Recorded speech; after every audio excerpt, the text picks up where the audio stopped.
আজ আমি গিয়েছিলাম এমন একটি ফুচকা খেতে যেটা আমি যতবারই খেয়েছি ততবারই আমার কাছে লেগেছে জাস্ট ওয়াও। ফুচকার দোকানের লোকেশনটা একবারেই সহজ, সেটা হচ্ছে লক্ষ্মীবাজারে, এবং আরো সহজ করে যদি বলতে চাই তাহলে হচ্ছে মহানগর মহিলা কলেজের একবারেই সামনেই।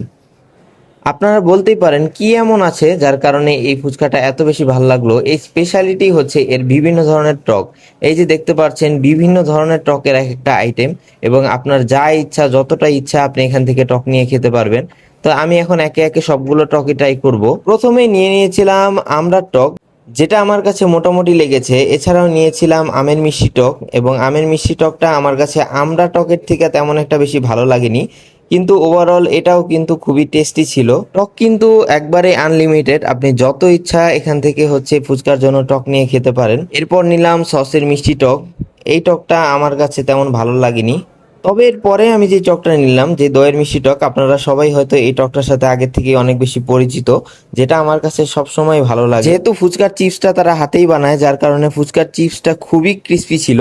আর দেখতে পাচ্ছেন কি পরিমাণ কালারফুল তাদের এই ফুচকাগুলো। অনেক তো সিঙ্গেল সিঙ্গেল খাওয়া গেল, তাই ভাবলাম এবার একটু মিক্স করে খেয়ে দেখি। যার কারণে আমি একটু মিষ্টি টক হচ্ছে দইয়েরটা এবং হচ্ছে আমড়াটা নিয়ে দেখলাম, এবং আমার কাছে এইটাই সবচেয়ে বেশি বেস্ট লাগে, যে দুইটা মিক্স করে খাওয়া, এবং দুইটা মিক্স করে খেলে কিন্তু অন্যরকম একটা টেস্ট পাওয়া যায়। তো আমার কাছে কোনটা ভালো লাগে সেটা তো আমি বললামই আপনাদের কাছে, এবং আপনারাও জানান আপনাদের কাছে কোন টকটা বেস্ট লাগে।